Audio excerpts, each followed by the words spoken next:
electrónico. Veremos en esta parte, una de 5, la introducción a los capacitores utilizados en electrónica.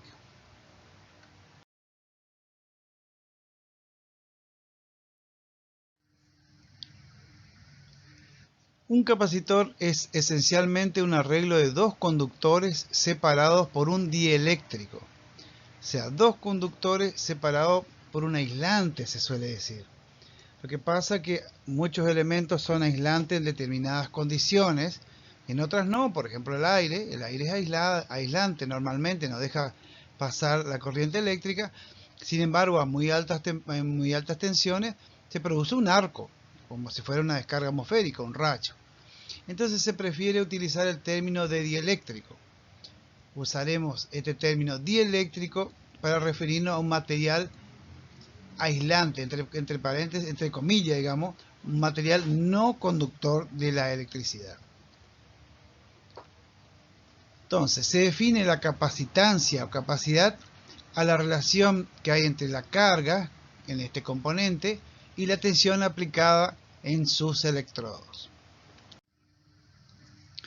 Imaginemos un capacitor de placas paralelas, donde dos placas están enfrentadas. Si son paralelas tendrán la misma área neta enfrentada, donde el área neta enfrentada está representada por la letra A mayúscula, un elemento aislante dieléctrico entre ellas, y en el caso donde la distancia que están separados estos conductores sea bastante mayor o mucho mayor que el área neta enfrentada, tenemos lo siguiente.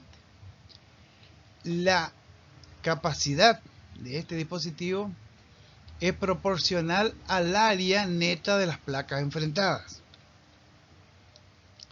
inversamente proporcional a la distancia que las separan y directamente proporcional a una constante K, que es función del material dieléctrico. Recuerden, dieléctrico le vamos a llamar a ese elemento aislante que se interpone entre las placas conductoras. Las placas conductoras se les llama electrodo, pero generalmente por tradición en los capacitores se les denomina armadura. La parte conductora enfrentadas entre sí se le llama armadura. El material aislante de un capacitor se llama dieléctrico. Es importante el tema del dieléctrico porque depende del material del dieléctrico, que a su vez será el factor K, que veremos más adelante, le da el nombre al tipo de capacitor. O sea, los tipos de capacitores tendrán el nombre conforme a la fabricación de su dieléctrico, el material que tiene dieléctrico. La capacidad, por lo tanto, será función del área neta enfrentada de esas armaduras, esos electrodos, material conductor, de la distancia que la separa y del factor K, que es propio del dieléctrico. O sea que hay una proporcionalidad directa entre el factor K del dieléctrico, el área neta enfrentada de los materiales conductores e inversamente a la distancia que los separa. Es decir, si se pretende obtener grandes capacidades, hay que aumentar el factor K, hay que aumentar el área neta enfrentada y disminuir la distancia que la separa. Entonces, muy próxima una placa a la otra, con gran área neta enfrentada y un factor de dieléctrico importante, se obtiene grandes capacidades. Acá hay una ecuación con un sistema antiguo, con SGS, solo a los efectos ilustrativos, pero mirando la ecuación anterior, donde dice que la capacidad es proporcional a K y directamente proporcional al área neta enfrentada e inversamente proporcional a la distancia que la separa, vemos algunas situaciones interesantes. No aparece en la ecuación el espesor del material de la armadura. O sea que no interesa teóricamente el espesor de la armadura. Puede ser lo más fino posible, siempre y cuando no se vea comprometido la aislación. Entonces se puede hasta hacer una electrodeposición de materiales como plata que se utilizan para tener grandes capacitores en pequeño tamaño, que últimamente, digamos, el objetivo es tener capacitores de gran capacidad en pequeño tamaño. Nosotros utilizamos el término capacitores para el componente electrónico. También se utiliza en electrotecnia, pero no todos los países se le llama capacitores. En España es común que se denomine condensadores. En Argentina, 30 años atrás, se le llamaba también condensador al capacitor que se usaba en electrónica, mientras que capacitor al condensador que se utiliza en electrotecnia. Hoy en día utilizamos en Argentina el término capacitor como en varios países. En Brasil también se suele usar el término de condensador al capacitor que se usa en electrónica y capacitor al que se usa en electrotecnia. Pero en definitiva son la misma cosa. Entonces, la capacidad es directamente proporcional a la constante dieléctrica e inversamente proporcional a la distancia que la separa y directamente proporcional al área neta enfrentada. Eso es importante a la hora de querer aumentar la capacidad disminuyendo el tamaño del capacitor. Por ejemplo, para que entre en un teléfono celular, donde es relativamente pequeño el espacio. El dieléctrico tiene un factor propio que se llama factor K. Asumiremos que es así, no entraremos en muchos detalles, que a su vez es función de la temperatura ambiente, o sea, la temperatura del dispositivo, que es propia, la temperatura que genera al trabajar y la temperatura ambiente que lo rodea.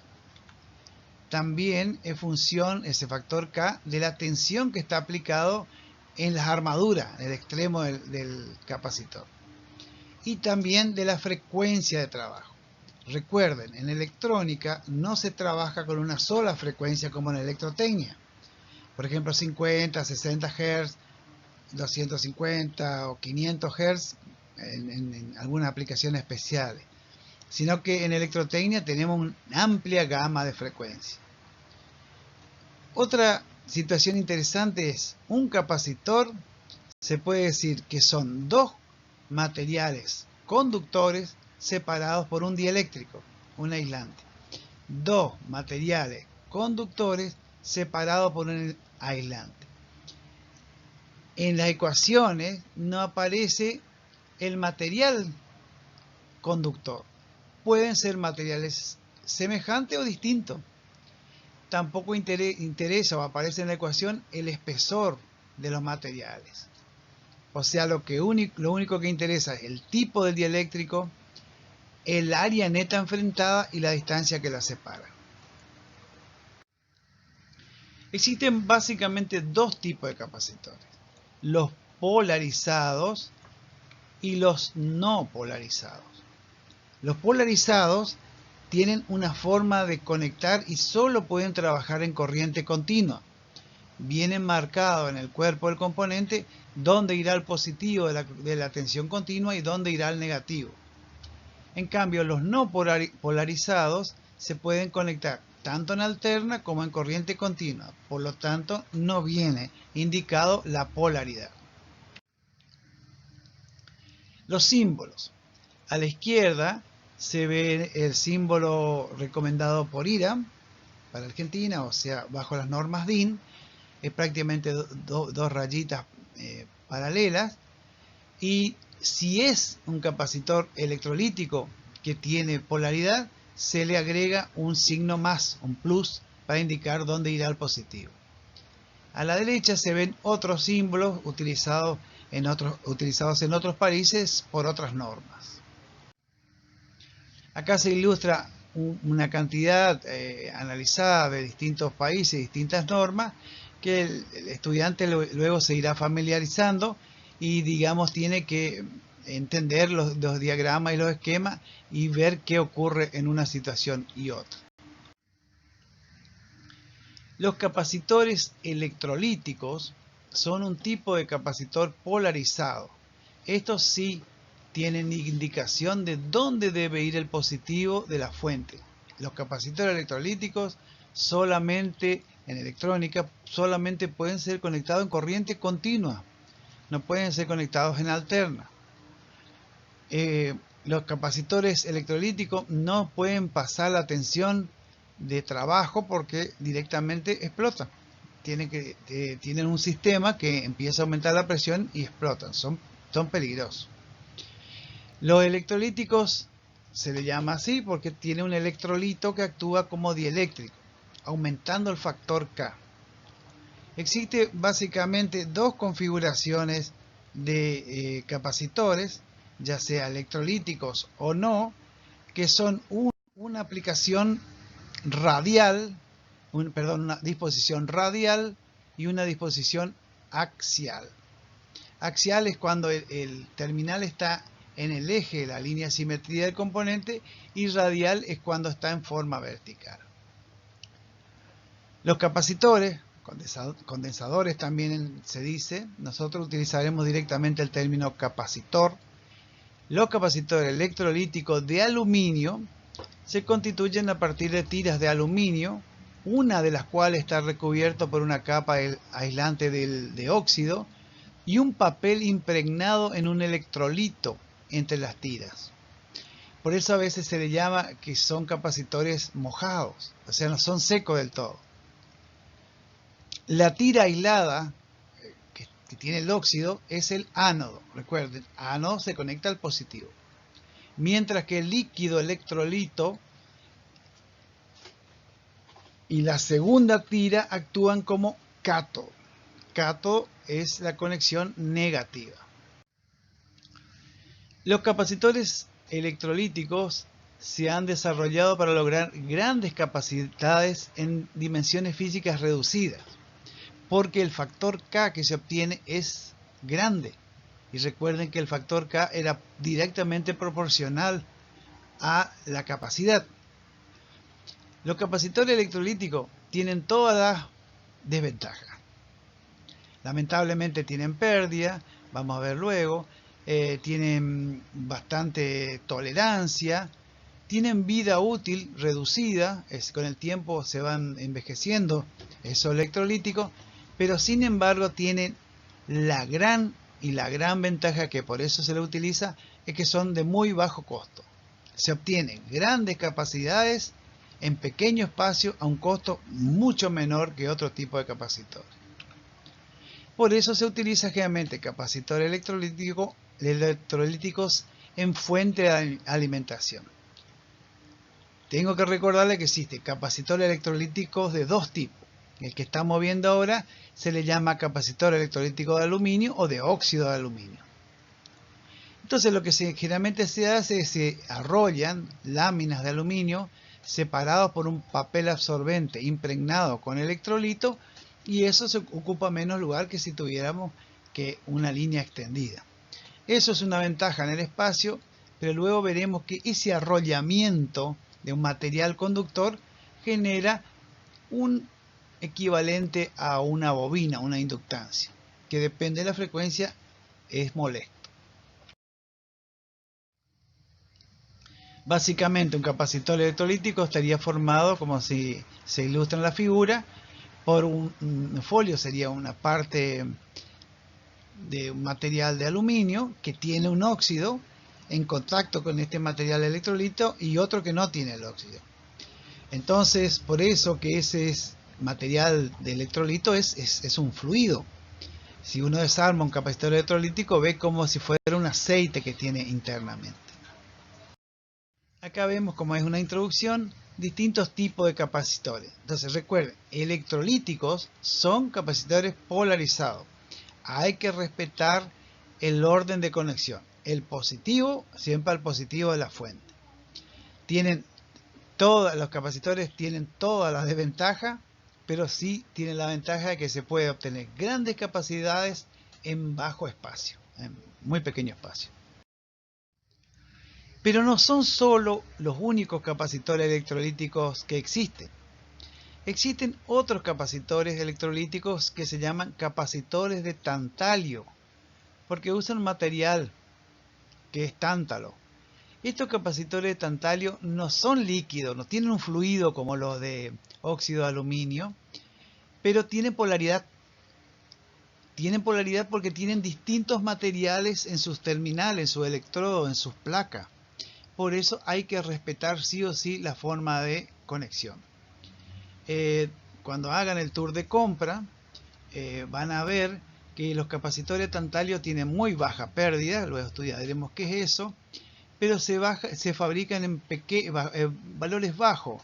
Depende, ¿no? Va cambiando, pero hasta 100 microfaradios por ahí, y en baja tensión, hasta 25 voltios. Esto le estoy diciendo hoy, puede estar cambiando ahora porque la tecnología cambia cada rato. Los capacitores de tantalio son bastante más caros que los de los electrolíticos de aluminio, pero también son electrolíticos y sí o sí deben respetarse la polaridad al conectarlos. Existen otro tipo de capacitores que se llaman capacitores cerámicos. Fíjense cómo el nombre del capacitor le da el dieléctrico. En este caso tienen un material cerámico. Recordemos que en tecnología electrónica, en dispositivo electrónico, vamos a considerar cerámicos elementos obtenidos a alta presión y temperatura. Acá tiene dos placas conductoras separadas por un dieléctrico que en este caso es un cerámico. La indicación aparece, por ejemplo, 101, 104. Los capacitores superiores le llamamos entre casa lenteja, tipo lenteja, son esos redonditos con las patitas. Son capacitores de cerámica. Existen otro tipo de capacitores de cerámica que son formados por varias capas de dieléctrico y material conductor. Tienen bastante mejor comportamiento que los cerámicos de disco, que sería el nombre del anterior, esto que le llamamos tipo lenteja. Existe otro tipo de capacitor que es esto es solamente una introducción a los capacitores, después seguiremos viendo. Capacitores de poliéster.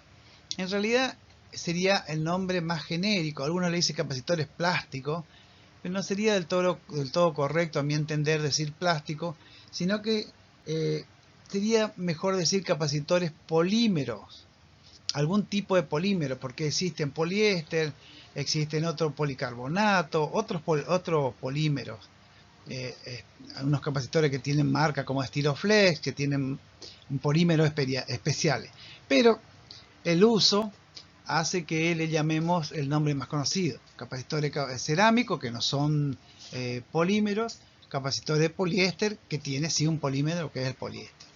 En este caso vemos uno con formato cilíndrico. Esto se usó bastante hasta un tiempo, hasta que ocupa mucho espacio, entonces el mismo capacitor, digamos, se le deformó en forma horizontal, produciendo un componente oblongo, o sea, más alto que ancho, que ocupa menos espacio. Acá se puede ver este tipo de capacitor, es el mismo anterior, directamente en el proceso de fabricación, luego se ejerce presión, cambia poco su capacidad, pero eso se prevé a la hora de fabricar, y entonces el capacitor es más finito que alto, digamos, sería el término un capacitor oblongo. Los capacitores poliéster generalmente vienen recubiertos, como se ve en la imagen, de un material epoxi para evitar que entre la humedad al capacitor, porque la humedad es generalmente vapor de agua, y el agua es conductora en ciertas condiciones, y si hay un conductor entre medio deja de ser un capacitor. Entonces, para aislar esto se pone esta capa que se puede ilustrar como que se ve en la imagen como que brilla. Acá tenemos a la izquierda arriba capacitores de poliéster, digamos aplastado, podríamos decir, entre casas. El del medio sería uno cilíndrico, luego más allá otro. Abajo hay unos que están, fíjense que hay indicados con números, con letras arábigas, y abajo hay uno que tiene colores. Veremos luego, recuerden que esta es la parte 1 de 5. veremos luego eso, cómo analizar, cómo estudiar. También existen capacitores de poliéster de baja tensión, como los que se ilustran en la figura, que generalmente, si no se dice lo contrario, suelen ser de 63 voltios o 100 voltios. Lo mismo que para capacitores de cerámica, si no dice la tensión, la recomendación es no usar con más tensión que 60 voltios, de continua por supuesto.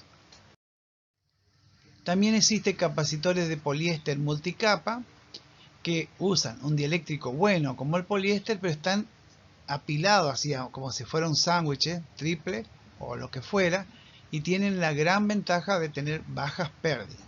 Se llaman capacitores de poliéster multicapa. Recuerden que hay también capacitores de cerámica multicapa. Las principales características de los capacitores son el valor capacitivo, la tolerancia. Recuerden que vimos resistores, que significa tolerancia, pero repetiremos en la próxima exposición. Tensión máxima de trabajo, coeficiente de temperatura, o sea, la variación que tiene la capacidad con la variación de temperatura, y la tangente de delta. La tangente de delta es un parámetro que indica la pérdida que tiene el capacitor, o dicho de otra manera, qué tan buen capacitor es. Los capacitores se miden en faradio o farad y se abrevia con la letra F mayúscula. F mayúscula porque el faradio viene Faraday, que era un científico, entonces nombre propio y va con F mayúscula. El faradio es una unidad muy grande, entonces en la práctica se utilizan submúltiplos. Los submúltiplos son el microfaradio. Recuerden que micro es un prefijo porque va antes de la unidad, prefijo que indica en este caso submúltiplo. Submúltiplo es menor que la unidad, prefijo va antes de la palabra. El microfaradio. Ahora, micro es una millonésima parte de algo. No importa si es faradio, si es lo que fuera, ¿no? Si a usted le dice, bueno, yo le voy a dar un micromillón de dólares, le van a dar $1, un micromillón de euros o la moneda que quieran. Porque micro es una millonésima parte de algo. Se suele abreviar con la letra omega, con la letra griega mu, minúscula, pero como suele ser difícil poner, a veces aparece como UF, F sin mayúscula porque es faradio, MF o MF grande. Eso ya depende del fabricante. También se usa el nanofaradio y también se usa el picofaradio. Acá para conversiones, el microfaradio, ahí se ve la letra mu griega minúscula, que es una millonésima, es el faradio a la -6, pero no se usa notación científica, es el faradio dividido en 1.000.000. El nanofaradio es el faradio por 10 a la -9, o sea, dividido 1.000 millones. Y el picofaradio es el faradio dividido 1.000.000 de millones. Depende del país, eso tiene otro nombre, pero es por 10 a la -2. Entonces vamos a ir viendo cómo convertir uno, y hay un rango para cada tipo de capacitor. Iremos presentando algún tipo de ilustraciones como para tener idea de qué se trata. Bueno, terminamos esta parte 1 de 5, o sea, continuaremos luego con las otras presentaciones. Gracias.